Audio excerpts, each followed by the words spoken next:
Okay, we have BYU up on the podium right now. We have head coach Kevin Young. We have Mowat Mag, Trey Stewart, Trevin Nell, and Fuseni Traore. We'll start with an opening statement from Coach. Then we'll go to questions for the student athletes. We'll dismiss them and come back to Coach for questions. So, Coach?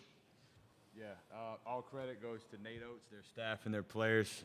Historic shooting performance that was, hard to overcome for us. We felt like we made a little dent and started going the other way, and then they just kept it going. So, I'm not the type of person that just shoots to they shot it unbelievable, nothing we could do. Disappointed in myself and our staff that we couldn't put our players in a better position to find answers, and but they made the plays and we didn't. So kudos goes to those guys. Now, in terms of our group, just extremely proud of our guys. I just told them in the locker room, which is something we hadn't talked about literally all year until just now. This is a team that was picked 9th in the Big 12, and we're one of the last 16 teams standing. So incredibly proud of these guys. These 4 seniors led us.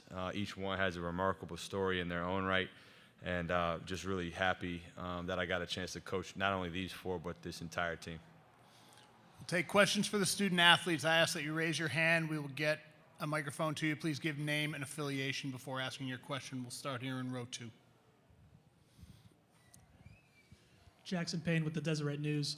Trey, Trevin, and Foose, you guys are seniors. You're lifers with the program. You've survived through a conference transition, a coaching change. What are your feelings now as your career comes to an end? And just are you guys glad you stuck around for this kind of year at BYU? Start with Trey, and then we'll go to Trev, and then Foose. Me and Trevor were talking about how sticking it out really grows your character and it makes the wins even sweeter. We've been through a lot, looking through like you're saying, like the conference change, everything. A lot of adversity in our careers, but we stayed the course. So then now how the season went, we just have an immense amount of joy and so much gratitude for how it ended. We just have a lot of gratitude. Yeah, I'll just echo exactly what Trey said. It's been awesome to represent BYU on my chest the last 6 years. BYU is my family. As soon as I knew Coach was getting the job, I wanted to post it just to let everybody know that I was all in. And like Trey said, it makes the wins a lot sweeter when you're with a program. You stick it out. There's a lot of roller coasters in the season, but I feel like we're kind of a catalyst to where BYU is going, and I'm excited to see the trajectory of where this program's going. But again, super grateful. This family that we have now with BYU is going to last a lifetime. Super grateful for Cougar Nation. Super grateful for my family and everything. So just a ton of gratitude for the opportunity to be able to play for this program. Yeah, I will say the same thing. I will always be grateful for BYU. They changed my life forever. It actually was one of the best things ever happened to me. So I will always be a Cook fan. Do we have any more questions for the student athletes? We'll go down here in row 1 on this side. Mike Rodak with 247 Sports. Just what's going through your mind when Mark Sears is hitting those shots and they keep coming and they keep coming? Mark Sears is a great player. We had a game plan going in, and he was able to kind of hit a lot of shots. But again, it shows their work ethic, shows how good Alabama is as a program, and it kind of went their way tonight. So it'd be awesome to hopefully play them again, but you can't at the end of the season. But hope they have tremendous luck, and congrats on their game today. Any more questions for the student athletes? We'll come back here in row 2. Trey, you specifically, you had kind of a interesting first 3 years in the program, didn't get a lot of playing time, and then this year really broke out, became a key contributor down the stretch. It felt like as you started to kind of play more down the stretch, BYU season turned. And so what are your feelings with how you finished this season, and what do you feel like kind of clicked with you and the coaching staff down the stretch and to kind of contribute more? I wouldn't say click's a good word, just because, like we talked about, staying the course. I'm just grateful for every single one of my brothers. Me and Trevin, me and Foose. I've lived with Foose my whole career. Trevin's been my brother. I even knew people came in, Mo, KY, I trusted him immediately. Even when I wasn't playing, I had a tremendous amount of respect just because the way he approached everything. He treated me like a man, and I respect that, and all my teammates still treated me the same. So yeah, regardless of the ups and downs, obviously I'm happy with that I got a chance to end my college career playing a little bit more. But yeah, regardless of it all, I have the same relationship with all of them, regardless of results, just because they're all amazing men. They're all amazing, have amazing characters. So. And we'll stay right there. And then Mo, obviously you played with Rutgers to start your career. You came here for one last year at BYU. What are your thoughts on being able to finish your college career at BYU, and what does it mean to you to have had a season like this that's so memorable in program history to finish your college career? You know, it means a lot, you know, making it down the stretch. As Coach said, we picked 9th in the Big 12, and to finish a 3 seed in the Big 12, it's very big, you know. And just credit to everybody, the coaches, players, and everybody that came together and as one unit, and we made it deep in the tournament. So, yeah. What's the second question? Sorry, you asked. With your college career ending at BYU. Oh yeah, it means everything, just be a Cougar, just the pride, and also just the environment and the fans always engaged. It means a lot to me, and I'm glad I came in. I finished my college career at BYU. Any more questions for the student athletes? Okay, we'll dismiss you guys. Congratulations on a great season. At this time, we will take questions for Coach Young. Once again, just raise your hand. We'll get the microphone to you. We'll start here in row 1 right here at the end. Mike Rodak with 247 Sports. Just how did you approach game planning for Alabama and what their offense can do? And how did you adjust during the game to what they were doing? I mean, it was a perfect storm for them, just because, I think the three-point line can be very paralyzing. I mean, we play a similar style. They're more dynamic than we are, clearly, but I know Nate and their staff, and I think we share a lot of similar philosophies. And so I think we tried to use what teams do against us defensively and have that in mind. When teams get petrified at the three-point line, you give up the rim a lot. And so, I mean, this is a team that leads all power conferences in points in the paint, 40 a night. Tonight they had 16, but then they go bananas from 3. So, Sears made shots when we went under. We were trying to show a crowd. He was able to, punish those crowds early. We felt like it would be hard for them to sustain that, and so that's where you have to give them credit, because they did.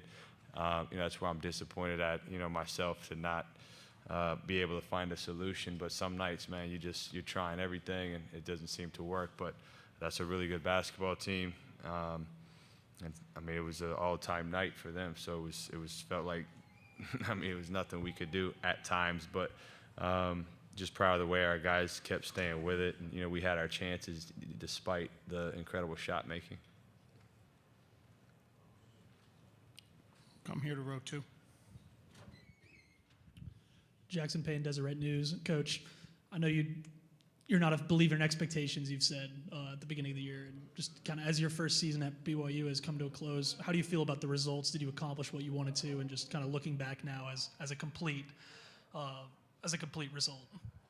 Yeah, I'm just proud. Honestly, I'm just proud of the group of guys that we had in our locker room, because we kind of had to get it out of the mud. We had to do it the hard way. We got off to a slow start in the Big 12, and really proud of the way our guys just stayed with it, and they never pouted, or that we just found a way. We found solutions. That's kind of something we talked about a lot, and we just begin to, as I say, stack day after day after day.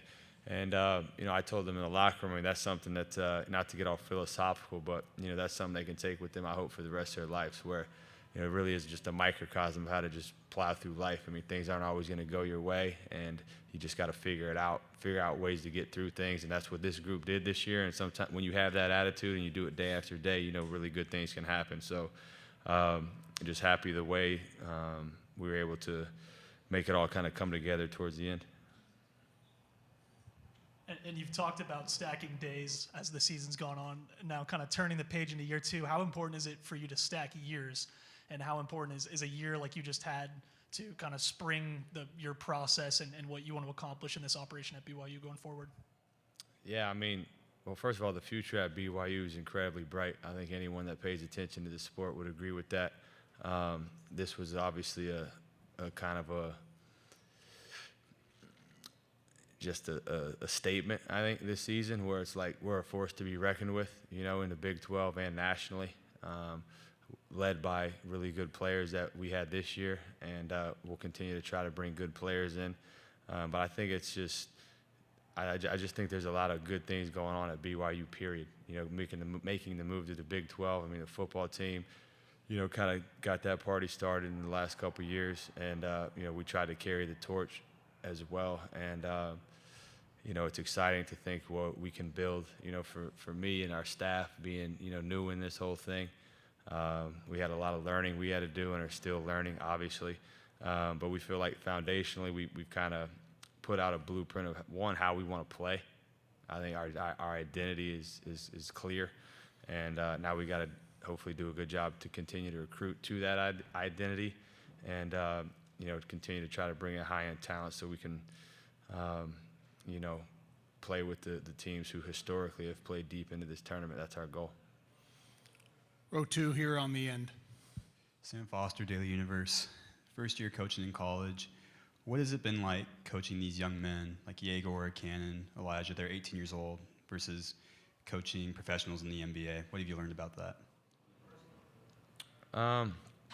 They're just really eager, you know, very eager to learn. And, you know, I think as it relates to Yegor and Cannon, I mean, they're pretty experienced for being young, especially Yegor. You know, he's played, you know, at a high level since a young age. Cannon, too, with a lot of the Team USA stuff. But, you know, I think I learned just, you know, the cadence and the pace in which you can coach younger guys. You know, you can't, you know, maybe throw as much at them, and that was something I had to kind of scale back a little bit. But I think just the eagerness, what's similar to NBA players, I mean, players are smart at any level. If you show the players that you can help them individually and then help the team win, I mean, that's when you get the trust of the group. And, you know, for the most part, I think we were able to do that with the majority of the team.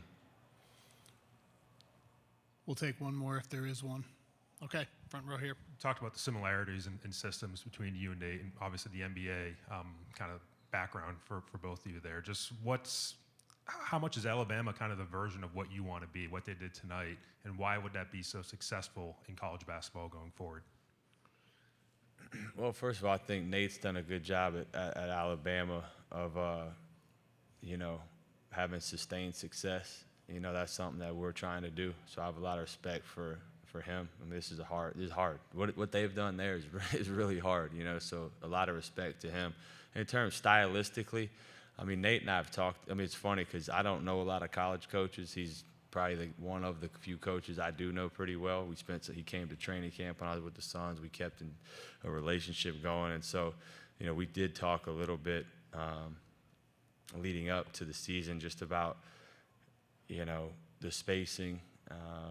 You know, he's one of the, I think, few teams that spaces like we do. Now, obviously, they are, like I said, they have more dynamic guard play than we had. So when you have that kind of spacing and that kind of dynamic guard play, it's really, really difficult to guard.